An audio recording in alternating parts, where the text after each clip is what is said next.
Air India is marking 70 years since its first flight took off from Mumbai to London in June 1948, which laid the foundations of the India-UK relationship.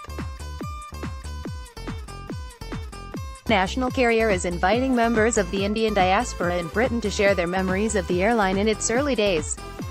The iconic first flight on a Super Constellation aircraft took off from Mumbai on June 8 and landed in London via Cairo and Geneva on June 10, 1948, with just 42 passengers on board, including some Indian Nawabs, noblemen, and Maharajas, kings. Later this month, Air India, their memories and pictures which we could feature in our in-flight magazine and also catalogue to mark those glorious early days of air travel, said Debashis Golder, Air India Regional Manager, UK and Europe. Many of these journeys will mark the arrival of Indians who went on to make their life and fortunes in the UK, or friends and family who made visits back and forth during a time when the availability and flight times were not what they are today.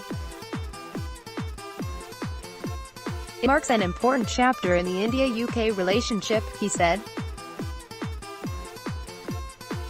Golder took charge of the UK and Europe operations of Air India recently, at a time when the airline is undergoing the process of disinvestment. It does mark a period of big change for Indian aviation, with a lot of hope that Air India will regain its days of grace and glory, he said.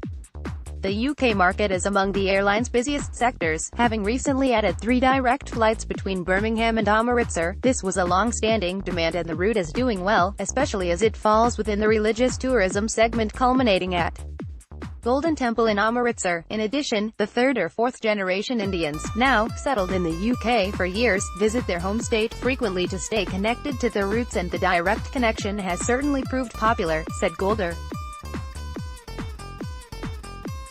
The airline industry veteran believes a direct flight to Goa, daily flights to Ahmedabad and Canada, and flights from London to Amritsar are among some of the desired routes, but Air India remains constrained by airport slots.